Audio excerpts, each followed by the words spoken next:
ಎಲ್ಲರಿಗೂ ನಮಸ್ಕಾರ. ಇಂದಿನ ಭಗವದ್ಗೀತೆಯ ಸಂಚಿಕೆಯಲ್ಲಿ ನಾವು 30, 31 ಮತ್ತು 32ನೇ ಶ್ಲೋಕಗಳನ್ನು ಹೇಳ್ತಾ ಹೋಗೋಣ. ಹಿಂದೆ ನಾನು ಹೇಳಿರೋ ಹಾಗೆ ಶ್ರೀಕೃಷ್ಣ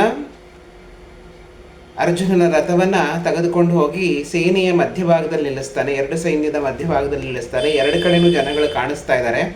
ಇಲ್ಲಿ ಒಂದು ಸೇನೆಯ ಮಧ್ಯಭಾಗದಲ್ಲಿ ನಿಲ್ಲಿಸ್ದ ಅಂದರೆ ಅರ್ಜುನನಿಗೆ ಗೊತ್ತಿತ್ತು ಯಾರ್ಯಾರೋ ಹೊರಗಡೆ ಆ ಕಡೆ ಎದುರುಗಡೆ ಪಕ್ಷದಲ್ಲಿ ಯಾರಿದ್ದಾರೆ, ನಮ್ಮ ಪಕ್ಷದಲ್ಲಿ ಯಾರಿದ್ದಾರೆ ಅಂತ ಎಲ್ಲ ಗೊತ್ತಿತ್ತು. ಮಧ್ಯದಲ್ಲಿ ತಗೊಂಡು ಹೋಗಿ ನಿಲ್ಲಿಸೋದು ಅಂದರೆ ಏನು ಅಂದರೆ ಅವನ ಮನಸ್ಸು ಒಂದು ಮಧ್ಯದ ಸ್ಥಿತಿಗೆ ಬಂತು.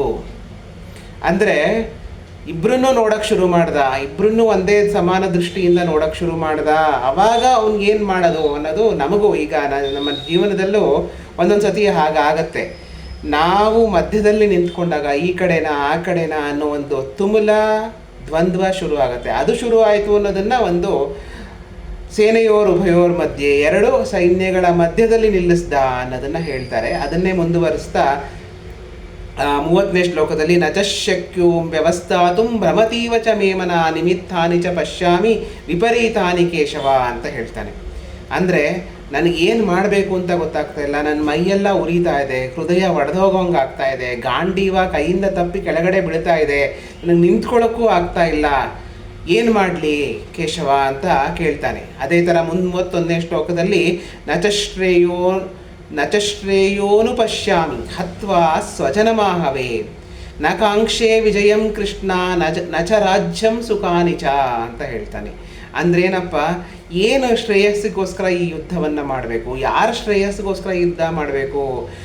ಎಲ್ಲರೂ ಸ್ವಜನರೇ ಇದ್ದಾರೆ, ಅವ್ರನ್ನೇ ನಾವು ಸಾಯಿಸಬೇಕು, ಅವರಿಂದ ನಮ್ಮವ್ರು ಸಾಯ್ತಾರೆ, ನಾವು ಅವ್ರನ್ನ ಸಾಯಿಸಿ, ಎಲ್ಲರೂ ನಮ್ಮವರೇ, ಇಲ್ಲಿ ಎಲ್ಲರೂ ನಮ್ಮವರೇ, ಎಲ್ಲರದು ಶ್ರೇಯಸ್ಸೇ ನಮ್ಮ ಶ್ರೇಯಸ್ಸು, ನಮ್ಮ ಅಣ್ಣ ತಮ್ಮಂದಿರ ಶ್ರೇಯಸ್ಸೇ ನಮ್ಮ ಶ್ರೇಯಸ್ಸು, ಅಣ್ಣ ತಮ್ಮಂದಿರು ನಮ್ಮ ಶ್ರೇಯಸ್ಸು ನೋಡಬೇಕು, ನಾವು ಅಣ್ಣ ತಮ್ಮಂದಿರ ಶ್ರೇಯಸ್ಸನ್ನು ನೋಡಬೇಕು.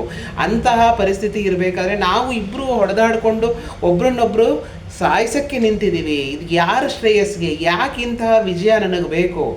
ಯಾಕೋಸ್ಕರ ಈ ವಿಜಯ ನನಗೆ? ಯಾಕೆ ಈ ರಾಜ್ಯ ಬೇಕು? ಏನಕ್ಕೆ ಬೇಕು ಅಂತ ಅರ್ಜುನ ಕೇಳೋಕ್ಕೆ ಶುರು ಮಾಡ್ತಾನೆ. ಅಂದರೆ ಅರ್ಜುನನಿಗೆ ಇಲ್ಲಿ ಮೋಹ ಆವರಿಸ್ಕೊಂಡ್ಬಿಟ್ಟಿದೆ. ನಮ್ಮವರು ನಮ್ಮ ಜನ ಅನ್ನೋ ಮೋಹ. ಇಲ್ಲಿ ಧರ್ಮ ಸ್ಥಾಪನೆ ಮುಖ್ಯ ಅನ್ನೋದನ್ನು ಅವನು ತಿಳ್ಕೊತಾ ಇಲ್ಲ. ಧರ್ಮಕ್ಕೋಸ್ಕರ ಯುದ್ಧ ಮಾಡೋದು ಬೇರೆ, ನಮಗೆ ಬೇಕು ರಾಜ್ಯ ಅನ್ನೋದ್ರ ಮೂಲಕ ಯುದ್ಧ ಮಾಡೋದು ಬೇರೆ. ಇಲ್ಲಿ ನಮಗೆ ರಾಜ್ಯ ಬೇಕು, ನಾವು ರಾಜ್ಯವನ್ನು ಅನುಭವಿಸಬೇಕು ಅನ್ನೋದಕ್ಕಿಂತ ಧರ್ಮ ಸಂಸ್ಥಾಪನೆ ಮುಖ್ಯವಾಗಿ ಬರುತ್ತೆ. ಧರ್ಮವನ್ನು ಸ್ಥಾಪಿಸಿ ರಾಜ್ಯವನ್ನು ಆಳಬೇಕು ಅನ್ನೋದು ಮುಖ್ಯ ಆಗುತ್ತೆ. ಅದನ್ನು ಯೋಚನೆ ಮಾಡ್ತಾ ಇಲ್ಲ ಕೃಷ್ಣ. ನಮ್ಮವ್ರನ್ನೇ ಎಲ್ಲರನ್ನೂ ಸಾಯಿಸಬೇಕಾಗತ್ತಲ್ಲ, ನಮ್ಮವರೇ ಎಲ್ಲ ನಾಶ ಆಗೋಗ್ತಾರಲ್ಲ ಅನ್ನೋ ಒಂದು ಮೋಹದ ದೃಷ್ಟಿಯಿಂದ ಅವನು ಯೋಚನೆ ಮಾಡ್ತಾ ಇದ್ದಾನೆ. ಅದಕ್ಕೆ ಹಿಂದೆ ಹೇಳಿದ್ರು ಧನಂಜಯ ಗುಡಾಕೇಶ ಅಂತ ಹೇಳಿದ್ರು. ಅಂದರೆ ಅವನು ಎಲ್ಲನೂ 5 ಸೆನ್ಸಸ್ಸಲ್ಲಿ ಬರುವಂತಹ ಎಲ್ಲ ಕಾಮನೆಗಳನ್ನು ಗೆದ್ದವನವನು, ಧನದಿಂದ ಬರುವಂಥ ವ್ಯಾಮೋಹವನ್ನು ಕಳಚಿ ಇಟ್ಟವನವನು. ಆದರೆ ಅವನಿಗೆ ಈಗ ಮೋಹ ಆಕ್ರಮಿಸ್ಕೊಂಡ್ಬಿಡ್ತು, ಎಲ್ಲರನ್ನೂ ನೋಡ್ಬಿಟ್ಟು ಅಂತ ಇಲ್ಲಿ ಕೃಷ್ಣ ಹೇಳ್ತಾನೆ. ಅದೇ ಥರ 32ನೇ ಶ್ಲೋಕದಲ್ಲಿ ಕಿಮ್ನೋ ರಾಜ್ಯೇನ ಗೋವಿಂದ ಕಿಂ ಭೋಗೈರ್ ಜೀವಿತೇನವ. ಯಾಕೆ ಬೇಕು ಈ ರಾಜ್ಯ? ಗೋವಿಂದ ಅಂದರೆ ಗೋವುಗಳಿಂದ ಸಾಕಿದವನು ಅಂತಲೂ ಅರ್ಥ ಆಗತ್ತೆ. ಗೋವಿನಗೋಸ್ಕರ ಬದುಕಿದವನು ಅಂತಲೂ ಆಗತ್ತೆ, ಗೋವಿಂದ ಅಂತ ಕರೀತಾನೆ. ಹಾಗೆ ಯಾಕೆ ಬೇಕು ಇದು ರಾಜ್ಯ ನನಗೆ? ಈ ಥರ ರಾಜ್ಯ, ಈ ಎಲ್ಲರನ್ನೂ ಸಾಯಿಸಿ ನಮ್ಮವರ ಒಂದು ಸಾವಿನ ಮೇಲೆ ಕಟ್ಟುವಂತಹ ಒಂದು ರಾಜ್ಯ ನನಗೆ ಯಾಕೆ ಬೇಕು? ಅದರಿಂದ ನನಗೇನು ಸಿಗುತ್ತೆ ಹೇಳು? ನನಗೆ ತುಂಬ ಕಷ್ಟ ಆಗ್ತಾ ಇದೆ, ನನಗೆ ಯುದ್ಧ ಬೇಡ, ನಾನು ಈ ಯುದ್ಧದಿಂದ ಹೊರಗಡೆ ಬಂದ್ಬಿಡ್ತೀನಿ, ನಾನು ಸನ್ಯಾಸಿ ಆಗ್ಬಿಟ್ಟಾದರೂ ಪರವಾಗಿಲ್ಲ, ನಾನು ಹೊರಗಡೆ ಬಂದ್ಬಿಡ್ತೀನಿ, ನನಗೆ ಈ ಯುದ್ಧ ಬೇಡ ಅಂತ ಹೇಳ್ತಾ ಇದ್ದಾನೆ. ಅಂದರೆ ಅವನಿಗೆ ಮೊದಲೇ ಗೊತ್ತಿತ್ತು ಈ ಯುದ್ಧದ ತಯಾರಿ ತುಂಬ ಹಿಂದಿಂದ ಮಾಡಿರೋದು ಅರ್ಜುನ.